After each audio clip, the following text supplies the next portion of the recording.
Palavra da Verdade, com Hernandes Dias Lopes. Bom dia, meus irmãos e minhas irmãs. Privilégio estar com vocês hoje. Queremos cumprimentar também a todos que estão nos acompanhando virtualmente. Nós vamos hoje expor o Salmo 90.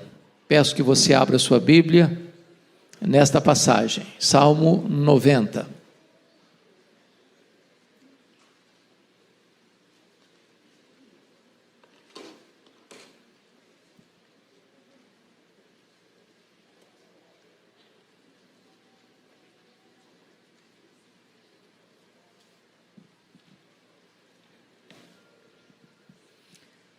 Salmo 90 trata da eternidade de Deus e da transitoriedade do homem.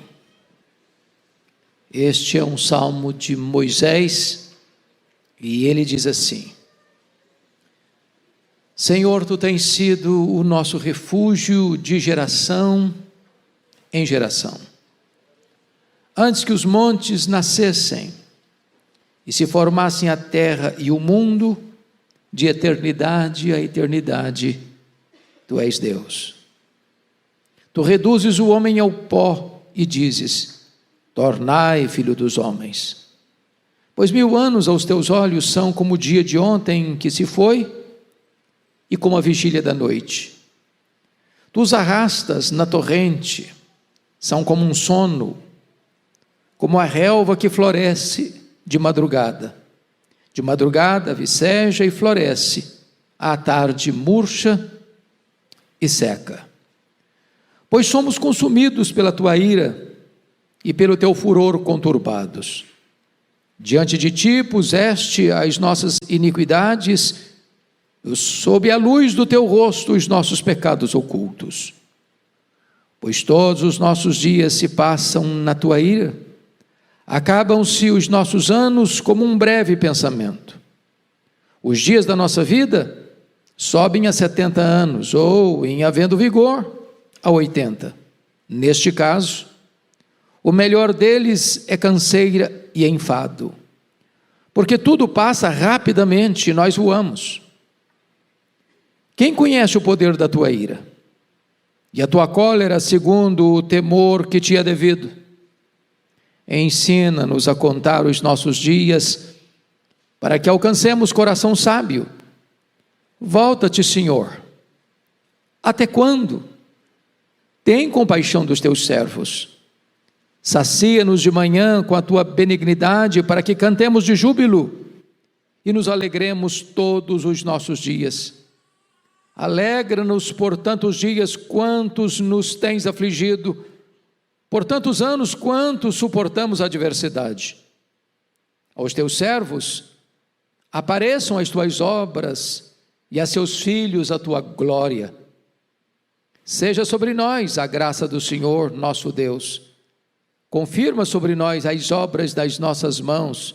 Sim, confirma a obra das nossas mãos. Amém. Então eu quero hoje conversar com vocês sobre o tema a eternidade de Deus e a efemeridade do homem.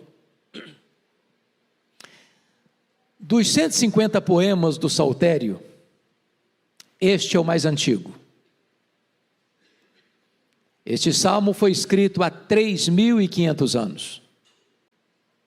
Esse salmo foi escrito por Moisés. E é o único salmo no Saltério que foi escrito por Moisés.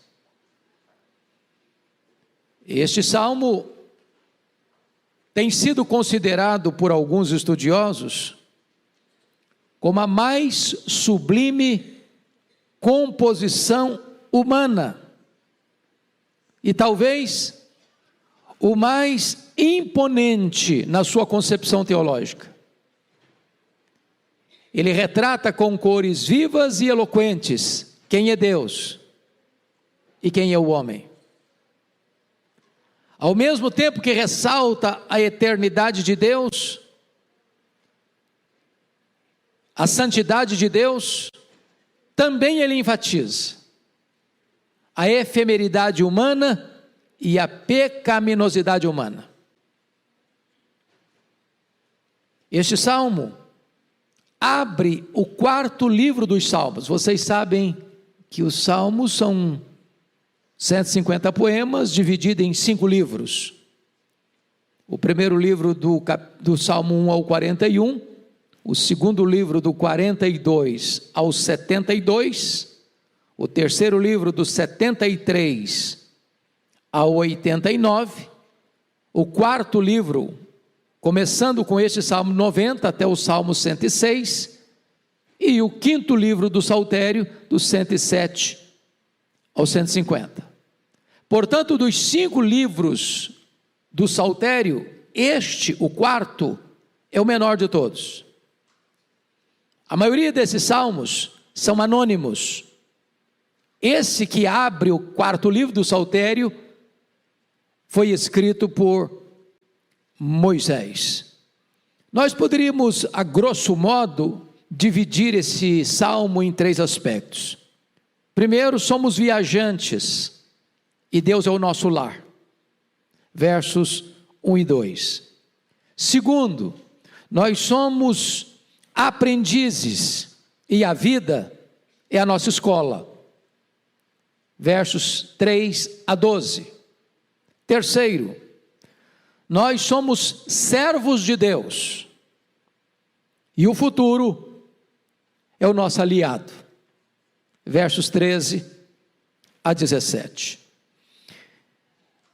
Eu gostaria então de, primeiramente, falar um pouco sobre o autor desse salmo antes de entrar no contexto dele e no conteúdo dele, para que vocês possam compreender o que ele está dizendo. Moisés é uma figura emblemática na Bíblia. Moisés é o grande legislador e o grande libertador do povo de Israel. A vida dele pode ser classificada em 3 grandes períodos de 40 anos. Os primeiros 40 anos no Egito, aprendendo a ser alguém. O segundo período, dos 40 aos 80, no deserto, aprendendo a ser ninguém. E o terceiro período, dos 80 aos 120, aprendendo que Deus é tudo. Este homem é resultado da providência de Deus, porque quando ele nasceu, o seu povo, Israel, estava sendo oprimido.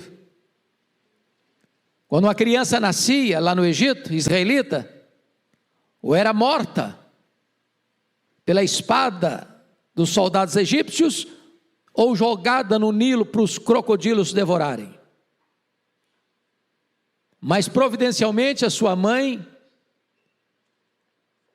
traça um plano para salvar o filho. E as águas no Nilo, que deveriam ser a sua sepultura, transformam-se na sua tábua de salvação. Deus é o Deus da providência. Deus é o Deus que intervém com as suas ações soberanas na história, para virar a mesa da história. Este homem aprende aos pés da mãe, nos primeiros anos, as lições mais importantes da vida, mas vai receber um treinamento e uma formação acadêmica refinada nas maiores universidades do mundo, até os 40 anos de idade, estudando no Egito, todas as ciências do Egito. Porém, ele não entendeu o projeto de Deus e quis fazer as coisas com as suas próprias mãos e fracassou, e teve que fugir. E passa 40 anos, com todos os seus diplomas acadêmicos, com toda a sua formação intelectual, cuidando de ovelhas, numa região tosca, quente, desertificada do deserto do Sinai. Seus sonhos se esboroaram, colapsaram, e parecia que tudo estava perdido para ele, e ele teria que reduzir todos os seus sonhos a um deserto. Entretanto, quando o homem acha que não tem mais saída, quando ele esgota os seus recursos, Deus entra na história. Deus se manifesta a ele, numa sarça ardente, que não se consumia, e diz: Moisés, vá ao Egito e liberta o meu povo. Ele tentou dar muitas desculpas, mas Deus não aceitou nenhuma delas. E então ele vai ao Egito. E ali, na força do Onipotente, ele desbanca o panteão de deuses do Egito. Não ele, Deus através dele. Aquelas 10 pragas, na verdade, cada praga daquela era uma divindade que os egípcios adoravam. Antes de Deus tirar o seu povo do Egito, Deus está mostrando para o povo egípcio o seguinte: os deuses em quem vocês confiam são uma nulidade. E Deus permitiu isso, o endurecimento do coração do faraó, para que não ficasse para a história o registro que a libertação de Israel foi uma concessão de faraó, por causa da bondade dele. Porém, a libertação de Israel do Egito foi que o Deus Todo-Poderoso prevaleceu sobre as divindades pagãs do Egito. E então, Moisés passa os seus últimos 40 anos conduzindo esse povo pelo deserto, tendo as mais incríveis experiências da providência de Deus. O mar se abrindo, o maná caindo, a água brotando da rocha, o calçado não envelhecendo nos pés, a roupa não puindo no corpo, e Deus então conduzindo esse povo com vitórias esplêndidas e maiúsculas, até esse povo ser introduzido na terra de Canaã. Esse salmo foi escrito certamente no final da vida de Moisés, como uma espécie de testemunhal. Quem é Deus? Quem nós somos? E quão carentes da graça de Deus cada um de nós é. Então, com a Bíblia aberta comigo, no texto, vamos examiná-lo. Em primeiro lugar, vamos falar sobre a eternidade de Deus e a mortalidade do homem, nos versos 1 a 4. E o primeiro ponto que eu destaco: Deus, o refúgio eterno do seu povo, no verso 1. Senhor, e aqui Senhor não é Yahvé, aqui Senhor é Adonai, é o Deus Todo-Poderoso. Senhor, Tu tens sido nosso refúgio de geração em geração. E a ideia aqui não é só que Deus é refúgio no sentido de amparo, protetor, defensor. A ideia de refúgio aqui é maior do que isso. A ideia aqui é de casa, é de lugar onde você habita, é o seu lar, é a sua residência, é onde você mora, é onde você encontra refrigério, proteção, provisão. Aliás, o próprio Moisés já havia dito em Deuteronômio 33, versículo 27, o Deus eterno é a tua habitação. Vejam isso, irmãos. Moisés está escrevendo esse salmo no deserto, de tendas, dormindo debaixo da abóbora celeste, com o céu estrelado, com todos os riscos de um deserto, das bestas feras, das víboras peçonhentas, da exposição a inimigos terríveis.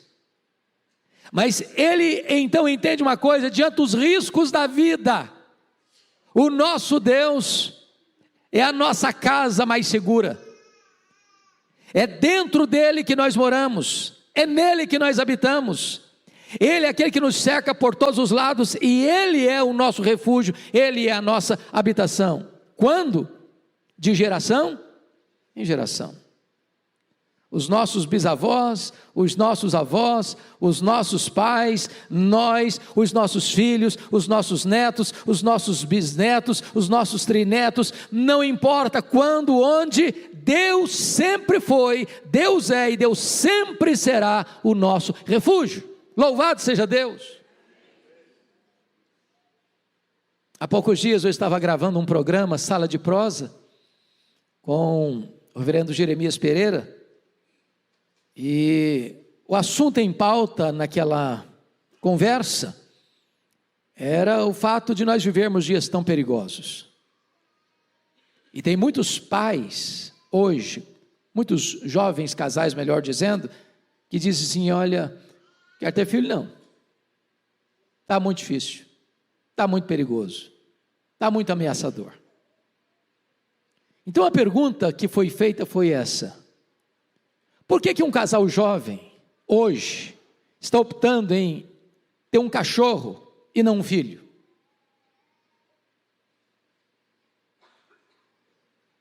Por que tantos estão com medo de ter filhos hoje? Deveríamos ter medo? Deveríamos recuar? E penso eu que esse versículo responde essa pergunta. Senhor, Tu tens sido nosso refúgio de geração em geração. Ele não foi, Ele não será, Ele tem sido o nosso refúgio de geração em geração. Deus vai lhe dar graça para criar os seus filhos, Deus vai lhe dar graça para ver os seus netos florescerem, Deus vai lhe dar graça para ver a sua geração andando com Deus, servindo a Deus e sendo protegida por Deus, apesar de todos os riscos e perigos da nossa sociedade. Louvado seja Deus. Segunda coisa, Deus, aquele que preexiste a criação. Olha o verso 2 comigo. Antes que os montes nascessem e se formassem a terra e o mundo, de eternidade a eternidade Tu és Deus. O que esse texto está nos ensinando? Que Deus já existia quando nada existia. Quem criou Deus? Ninguém, Ele não foi criado, Ele é o Criador. Quando Ele passou a existir?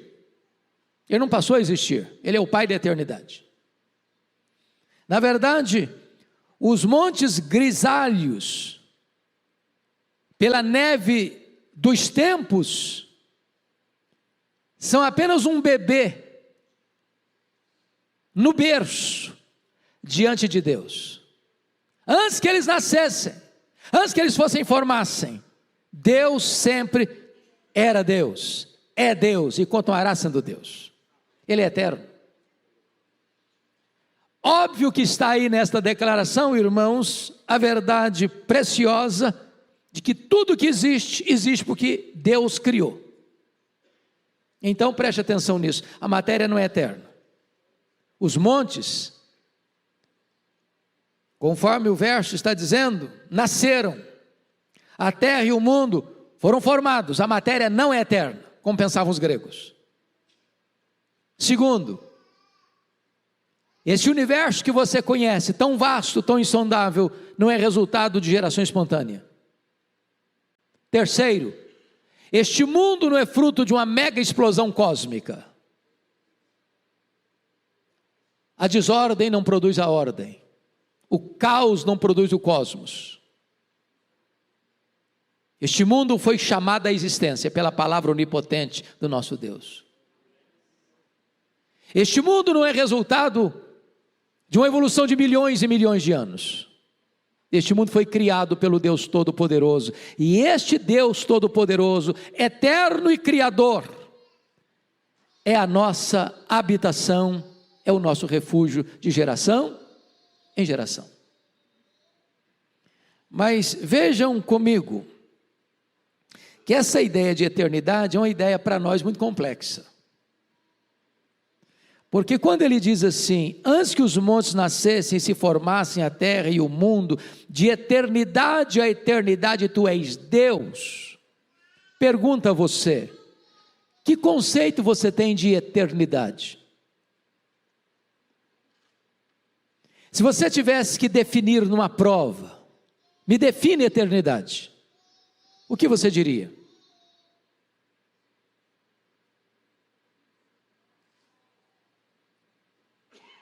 Se você me pedisse para definir tempo, talvez fosse melhor, mais fácil. Então, me permita clarear um pouco. Imagine que você tenha na sua conta 1 milhão de anos. 1 milhão de anos. O tempo é formado como? Segundos, minutos, horas, dias, semanas, meses, anos, décadas, séculos, milênios. Você tem 1 milhão de anos, que é formado desses períodos. Se você subtrair deste 1 milhão de anos, um ano sequer, você não tem mais 1 milhão de anos. Porque o tempo é contável. Agora pergunta a você: se você tirar 1 milhão de anos da eternidade, na conta, na ponta do lápis, quanto sobra para você? A eternidade.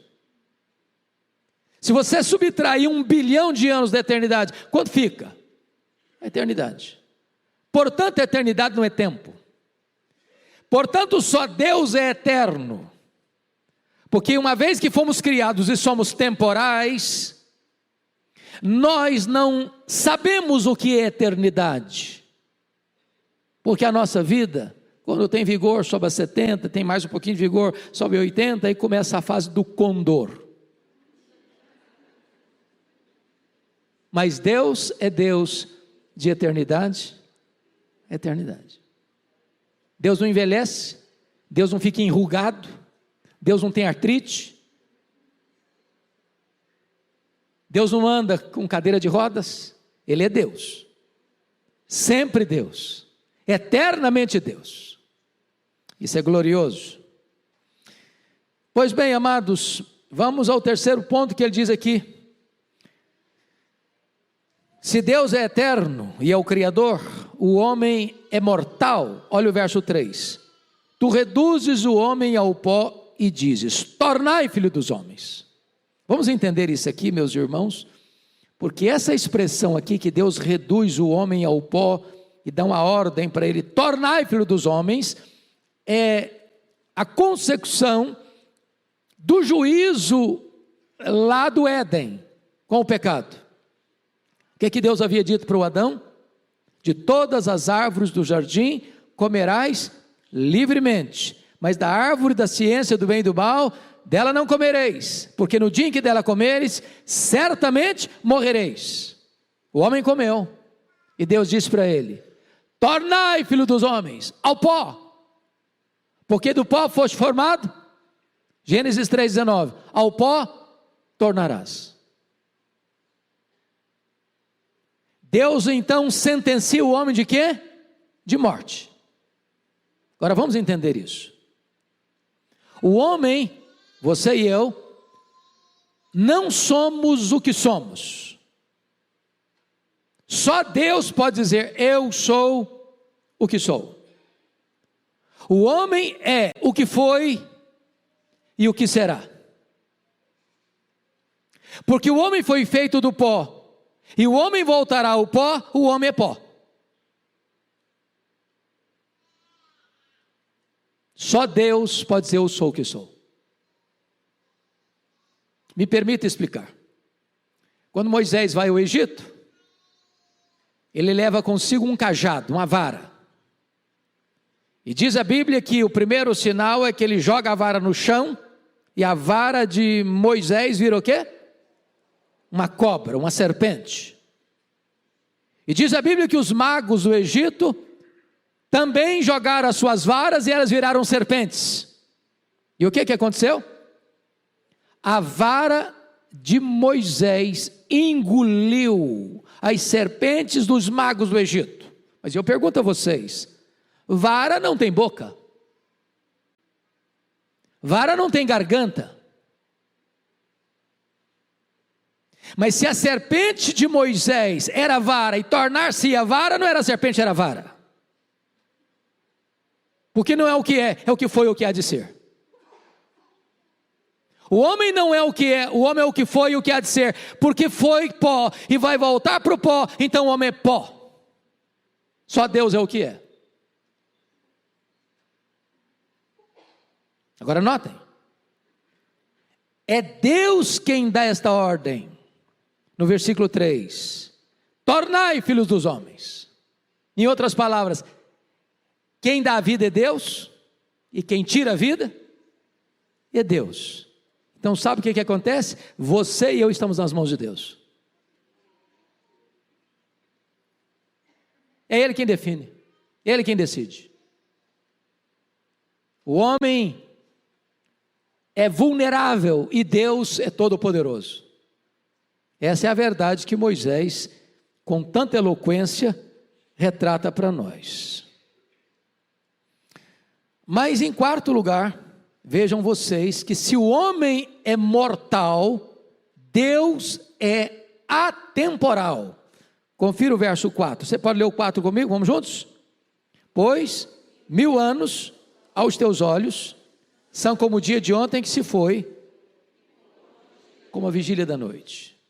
Meus irmãos, isso é impressionante, porque o tempo não é uma limitação para Deus. 1000 anos é um tempo suficiente para se levantar um reino e esse mesmo reino cair. 1000 anos é um tempo suficiente para um pensamento, uma ideologia, uma filosofia humana florescer e murchar. Entretanto, para Deus, 1000 anos é como o dia de ontem que se foi. Mas Moisés pensa melhor, não é como um dia que se foi, não. 1000 anos para Deus é como a quarta parte de uma noite, porque ele diz, e como a vigília da noite. O que é vigília da noite? O que significa isso? A noite era dividida em 4 vigílias, das 6 da tarde às 9 da noite a primeira vigília, das 9 da noite à meia-noite a segunda vigília, da meia-noite às 3 da madrugada a terceira vigília, das 3 da madrugada às 6 da manhã a quarta vigília. E ele disse, para Deus 1000 anos é como o dia de ontem que se foi. Aí eu penso, não, deixa eu melhorar a figura, deixa eu melhorar com o conceito. Para Deus 1000 anos é como 3 horas, como a vigília da noite, uma vigília da noite. Este é o seu Deus. Sabe o que significa isso? Ele é atemporal, ele é eterno e atemporal. Ficamos às vezes desesperados, porque a gente quer as coisas com o nosso imediatismo, e Deus, que está além do tempo, fora do tempo, no controle do tempo, que criou o tempo, e para Ele tudo é atemporal, Ele no tempo dele vai agir, conforme a sua vontade, o seu propósito soberano, para o nosso bem. Este é o nosso Deus. Bom, dito isto, tratando então do primeiro ponto, que é a eternidade de Deus e a mortalidade do homem, vamos ao segundo ponto do Salmo 90, que é a transitoriedade da vida. Veja comigo os versos 5 e 6. Então vamos lá. Primeiro, a fragilidade da vida humana, no versículo 5, a parte A. Tu os arrastas na torrente. Qual a ideia aqui? Arrasta quem? Os filhos dos homens, você e a mim. Qual a ideia? Qual a imagem que ele está levantando aqui? O que ele está levantando aqui é a fragilidade da vida humana. A imagem que ele diz aqui é de um tsunami. É de uma tempestade que as águas descem com fúria ladeira abaixo, vão engrossando as enxurradas, vão crescendo os córregos, vão transbordando os rios, e de repente você mora numa casa frágil, numa palhoça, e essa enxurrada vem e arrasta violentamente a casa, e leva embora. É dessa maneira que o homem é absolutamente vulnerável, absolutamente frágil, inegavelmente incapaz. Talvez você possa ilustrar isso com a pandemia que chegou, 6 milhões de pessoas mortas, gente riquíssima morreu, gente paupérrima morreu, gente jovem morreu, gente velha morreu, cientista morreu, médico morreu, governantes morreram. Ou seja, quando Deus diz para o homem, tornai filho dos homens, não tem dinheiro, não tem posição social, não tem diploma, não tem posição em que o homem esteja neste planeta, que ele possa resistir. Não, eu não vou. Vai sim, porque é o céu que manda na terra, e é Deus que governa os homens. O homem é o quê? Dependente de Deus. Mas em segundo lugar, não só a fragilidade da vida humana, agora Moisés trata da brevidade da vida humana. Vamos continuar com o versículo 5, a parte B. São como um sono, como a relva que floresce de madrugada viceja e floresce, à tarde murcha e seca. Então vamos pegar as duas imagens, sono. Você sonha? Você tem sono? Quando você dorme, pressupõe que você vai fazer o quê? Vai acordar, porque se você não acordar, você não sonhou, você morreu. Então o que é sono? É uma coisa breve, passageira, que tem começo e fim, e breve. Ninguém passa 24 horas num dia, hoje eu vou hibernar 24 horas, e você sonha os 24, não, sonha um negócio que vem, você nem sabe como longo é, porque você está dormindo. A vida é assim. Mas aí ele sai dessa figura, do leito, da cama, onde você deitou para dormir, para descansar, e sonhou, e começa a pensar no campo. Eles dizem como a relva. E a relva, ela tem a fase dela, ela viceja, ela floresce, ela murcha, ela seca, ela acaba. É assim a vida humana. Meus irmãos, o que isso significa para nós? Significa para nós. O que esse texto está nos mostrando é que você e eu não somos um cedro, nem você e eu somos um carvalho. Você e eu somos como relva, frágil assim,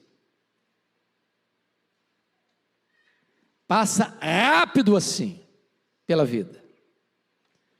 A Bíblia usa outras figuras. A vida é como um breve pensamento, ou como a agulha do tecelão. Você já viu uma pessoa costurando um bordado?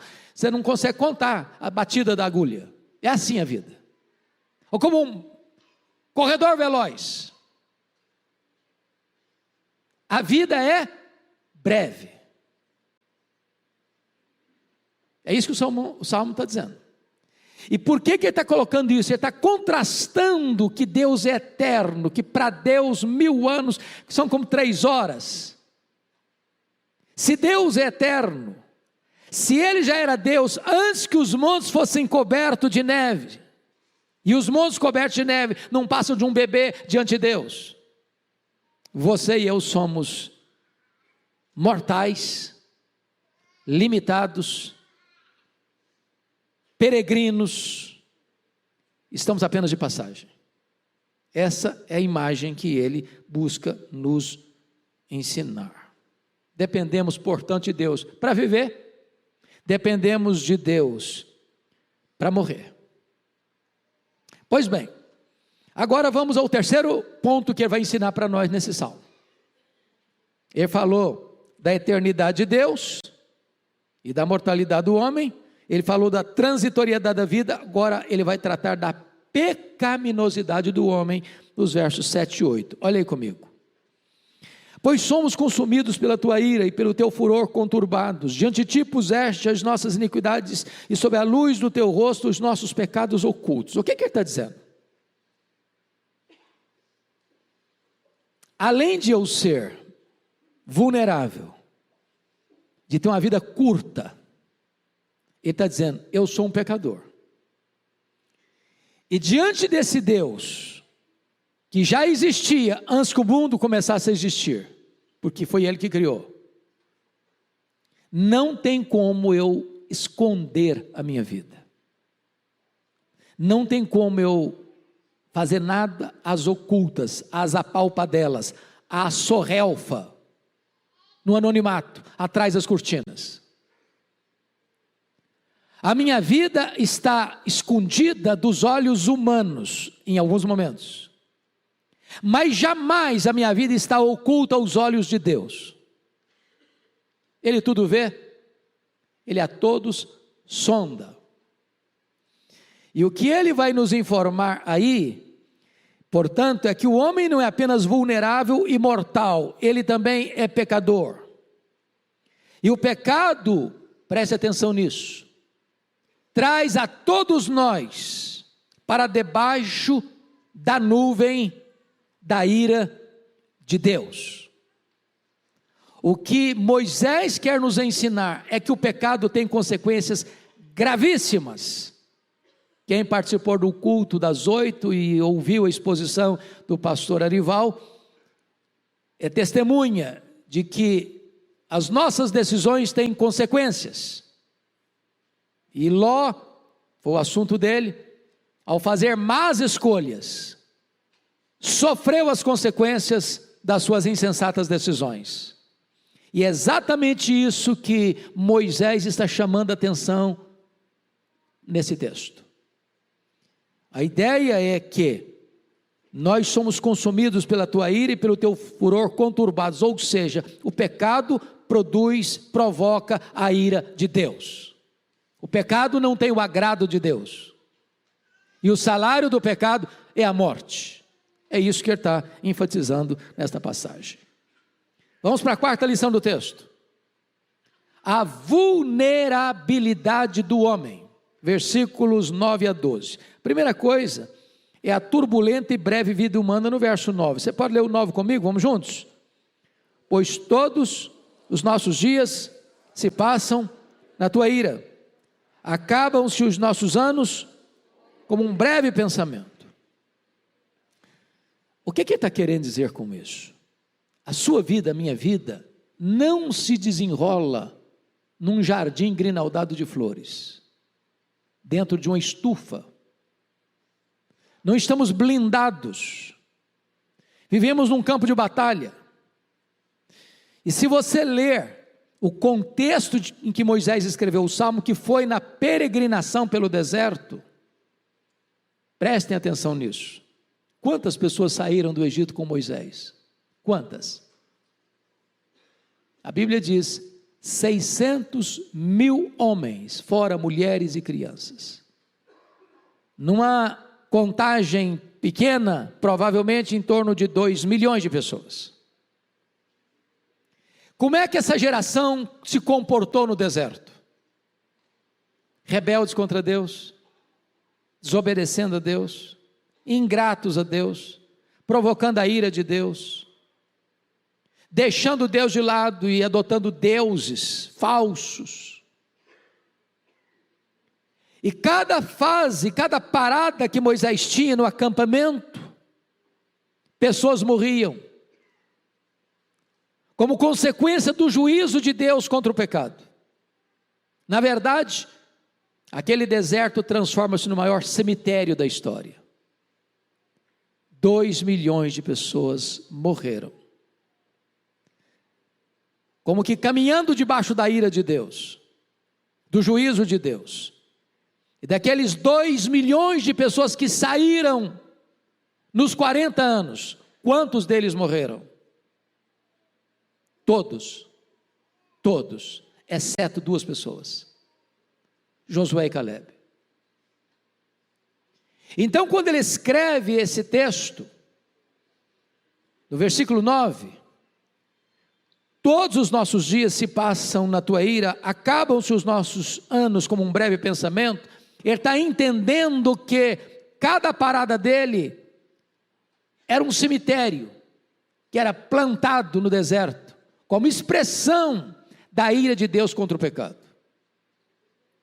E ele mostra mais, que a nossa vida, por mais longa que seja, na perspectiva de Deus, não passa de um breve pensamento, que passa pela sua cabeça como um relâmpago que vai embora.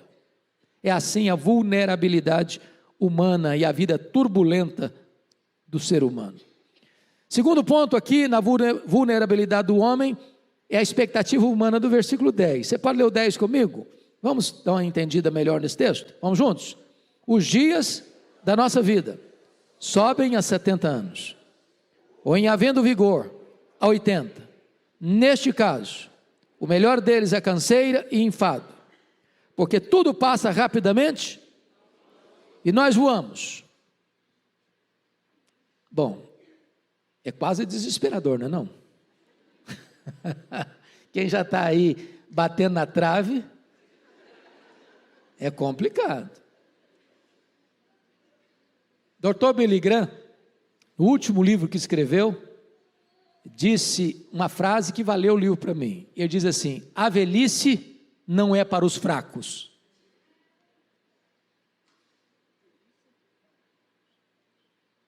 Embora ninguém quer morrer antes de chegar à velhice.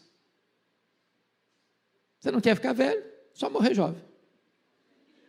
Simples assim. Agora, nós criamos algumas coisas que eu acho engraçada, abrindo o coração com vocês. A gente tenta tapar o sol com a peneira. Diz assim: a velhice é a melhor fase. Será? Será? É a idade de ouro. Está mais para latão ou bronze, né? Eu posso falar isso que eu estou com os cabelos brancos, viu, gente? Eu estou falando de mim mesmo. Então a gente cria algumas imagens assim para dar uma animada no pessoal, mas a gente tem que parar para ser real. A Bíblia não diz que a terceira idade, ou a quarta idade, ou a idade da velhice é a melhor fase, não. Alguém já disse numa brincadeira, eu escutei isso do reverendo Evandro Luiz da Silva, e ele diz que a vida humana, ela se resume em 4 animais. 4 animais. E eu perguntei: o que é isso? Ele respondeu: quando você é jovem, você é como um gavião. Você come qualquer coisa, você briga por qualquer coisa, você vai em qualquer lugar, você topa qualquer parada, você não tem medo de nada. Aí depois, segunda fase, você é uma águia. Aí você já é mais seletivo, você já faz alguns voos mais solitários, você já escolhe algumas coisas, outras não. Aí depois você passa para a terceira fase, aí você é o condor. Condor aqui, condor ali, condor acolá. Aí a última fase é o javali. Javali para isso, javali para aquilo outro, javali para muita coisa. Eu não sei em qual fase você está não, mas você está numa delas.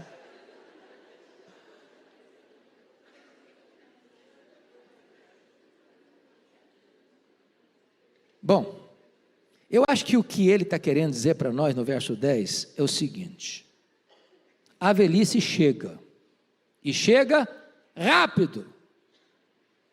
Abrindo meu coração para vocês, eu só tenho consciência da idade que eu tenho quando eu me olho no espelho. O espelho é terrível, porque não mente, ele é muito honesto. Porque tem hora que eu penso que eu sou um jovem. Minha cabecinha é de 18. Eu tenho sonhos, tenho projetos. Eu acho que eu só estou arranhando a superfície da vida ainda. Mas quando eu olho no espelho, ele me quebra todinho. Porque a velhice chega. Você nem viu chegar, mas chega. E chega para todos. Os cientistas estão tentando aí esticar um pouco mais, e eu sou grato a Deus por isso, sou muito grato. A expectativa de vida está esticando a vida um pouco, mas jamais chegará ao ponto em que o homem possa driblar a sentença divina: tu és pó e ao pó tornarás. A vida passa rápido, a velhice chega rápido, e a morte é certa, a não ser que Jesus volte antes. A gente precisa viver dentro dessa realidade. O que é para nós, irmãos, maravilhoso, é que quando Moisés escreve esse texto, ele não está escrevendo dentro da perspectiva cristã, da esperança que nós temos.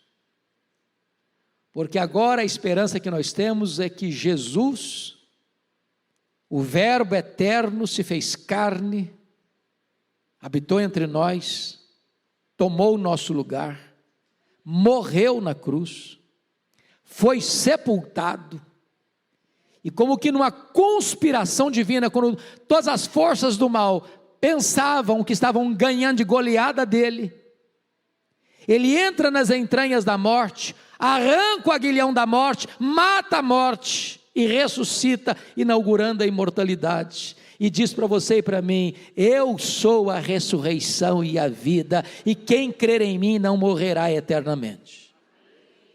E agora, para você e para mim, morrer é deixar o corpo e habitar com o Senhor. Morrer é lucro, porque é partir para estar com Cristo, o que é incomparavelmente melhor. E agora morrer não é um fracasso, porque a Bíblia diz: bem-aventurados são aqueles que desde agora morrem no Senhor, para que descansem das suas fadigas e as suas obras os acompanhem. É bom demais ser crente, sabia? Nós não precisamos ter medo da morte mais, porque a morte já foi vencida. Bom, mas prosseguindo no pensamento de Moisés, terceiro ponto é o incognoscível poder da ira divina, no verso 11.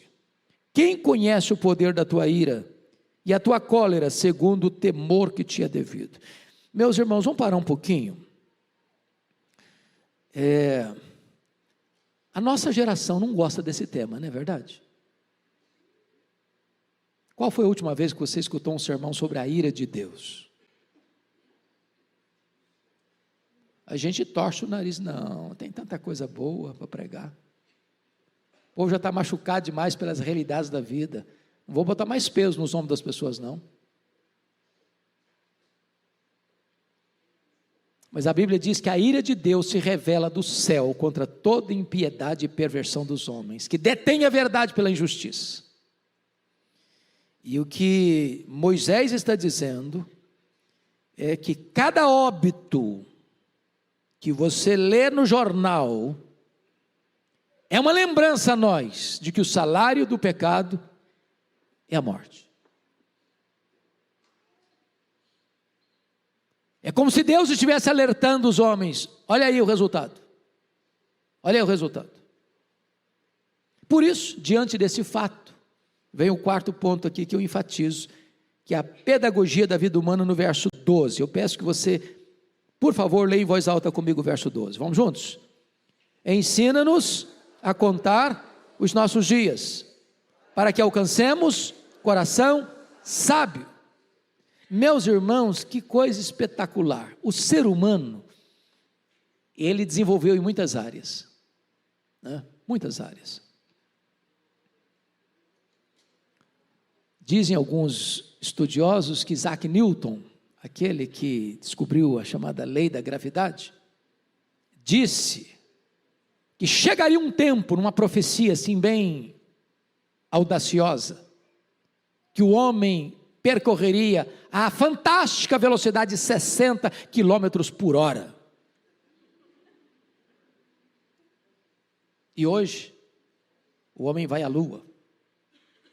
E hoje, o homem avança com as suas aeronaves supersônicas atravessando os mares.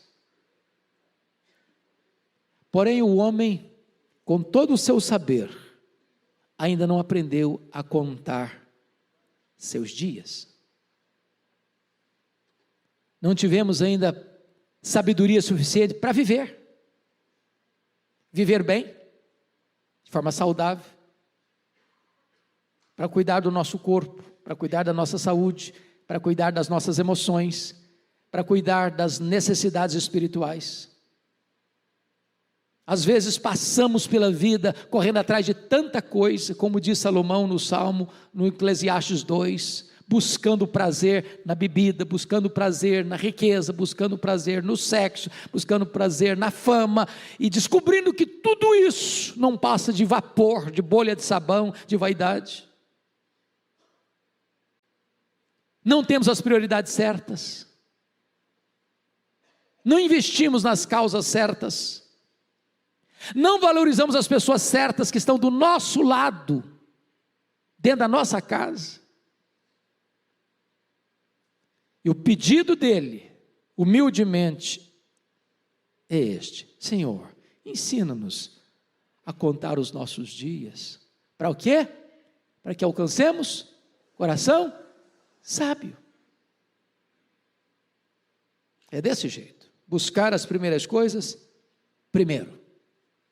Muito bem, vamos então agora para o último ponto da minha exposição, do Salmo 90, que é a súplica do homem, dos versos 13 a 17. Tem 5 pontos aqui breves que eu destaco. Primeiro, uma súplica por compaixão no verso 13. Pode ler o 13 comigo? Vamos lá? Volta-te, Senhor. Até quando? Tem compaixão dos teus servos. O nosso pecado faz Deus ficar irado, porque Deus não é um ser amorfo, amoral. Deus tem prazer na virtude, Deus rejeita o pecado. A sociedade aplaude o pecado, Deus não. A única coisa que você e eu precisamos fazer nesse contexto é dizer para Deus: volta-te, Senhor. Até quando? Tem compaixão dos teus servos. Agora preste atenção nisso, que no verso 3, foi Deus quem disse: tornai filhos dos homens. Agora é o povo que pede para Deus. O verso de número 13, volta-te, Senhor. Como é que esse povo chega diante de Deus? Estadeando seus direitos? Drapejando as bandeiras das suas virtudes? Proclamando seus direitos? Não. Tem compaixão. Tem compaixão. Tem compaixão. Tem compaixão. Me permita dizer isso. Não tem espaço para orgulho no coração do homem, se ele entende duas verdades. As duas verdades do Salmo 90. Primeiro, que Deus é eterno, que Deus é soberano, que Deus tem o controle de tudo. E se eu reconheço, em segundo lugar, que eu sou mortal, vulnerável, pecador, e que careço da graça de Deus para nascer, para viver e para morrer. Pode ter certeza disso. Uma pessoa soberba, ela não conhece a Deus. Segundo, uma pessoa soberba não conhece ela mesma. É impossível conhecer a Deus e a si mesmo e ter o nariz empinado. O pedido é de misericórdia, compaixão. Segundo ponto, uma súplica por satisfação. Você pode ler o 14 comigo? Vamos juntos? Sacia-nos de manhã com a tua benignidade, para que cantemos de júbilo e nos alegremos todos os nossos dias. O que esse homem está pedindo? Ele está fazendo um pedido por satisfação. Sacia-nos. E o que ele pede? Dinheiro? Riqueza? Sucesso profissional? Saúde? Fama? O que ele está pedindo para Deus para se sentir saciado? A benignidade de Deus. Sabe o que ele está dizendo, irmãos, trocando em miúdos? Essa fome que você tem dentro de você, foi Deus quem colocou. Eclesiastes 3,11 diz que Deus botou a eternidade no coração do homem, e nada daquilo que é terreno e temporal vai preencher esse vazio. Só Deus preenche esse vazio. Essa é uma súplica por satisfação que você só encontra em Deus. Nós chamaríamos isso de avivamento espiritual. Terceiro, uma súplica por troca radical. Troca radical. Olha comigo o versículo 15. Leia comigo, por favor. Alegra-nos por tantos dias, quantos nos tens afligido, por tantos anos, quanto suportamos a adversidade. Sabe o que ele está dizendo? Ô Deus, na mesma proporção E no mesmo tempo que nós fomos afligidos por causa dos nossos pecados, ó Deus, alivia para nós, traz alegria para nós, dá vitória para nós. O que na verdade Ele está pedindo é que Ele anseia pela alegria na mesma medida que Ele suportou a adversidade. Ele está pedindo tempos de refrigério. Irmãos, isso a gente tem que fazer também, sabia? Às vezes você passa a vida inteira gemendo, a vida inteira chorando, a vida inteira sofrendo. E a oração de Deus, assim como nós enfrentamos todos os anos sofrimento, ou todos os dias tristeza, ô Senhor, muda o placar desse jogo, nós estamos levando de goleada, ô Senhor, vira o placar para nós, dá alegria também, dá refrigério também, na mesma medida e no mesmo tempo que fomos afligidos, muda esse quadro, Senhor. Você tem feito essa oração? Oh Deus, nós estamos precisando de um pouco de mel, de bálsamo, nós estamos precisando de um pouco de orvalho na cabeça, nós estamos precisando de um pouco de sorriso nos lábios, nós precisamos de um pouquinho de folga, Senhor, de refrigério, Senhor, de consolo, Senhor. Mas amados, finalmente, Ele suplica pela manifestação da glória e da graça de Deus nos versos 16 e 17. Você pode ler comigo para a gente fechar? Aos teus servos apareçam as tuas obras, e a seus filhos a tua glória. Seja sobre nós a graça do Senhor nosso Deus. Confirma sobre nós as obras das nossas mãos. Sim, confirma a obra das nossas mãos. Você se lembra quando Moisés pediu para ver a glória de Deus? E Deus diz: não, você não vai ver a minha glória.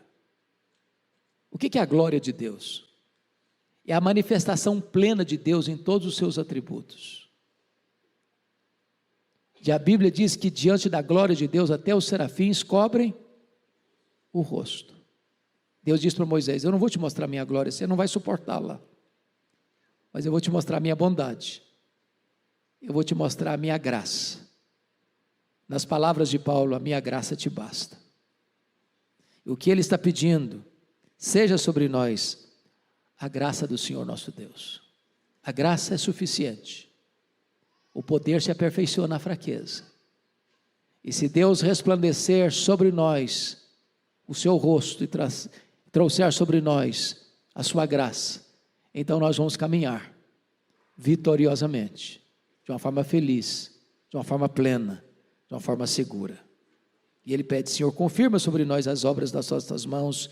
Sim, confirma a obra das nossas mãos. Senhor, o que nós fizemos, limitadamente, imperfeitamente, mas confirma, Senhor, as obras das nossas mãos. Eu espero que esta passagem tão rica, tão linda, tão preciosa, faça sentido para a sua vida nesta manhã, e que nós nos agasalhemos no colo de Deus, sabendo que Ele é a nossa morada, sabendo que Ele é eterno e tem o tempo nas mãos, que a nossa vida está nas mãos dEle, e que se a graça dEle estiver sobre nós, nós triunfaremos na jornada da vida. Vamos ficar em pé, vamos orar.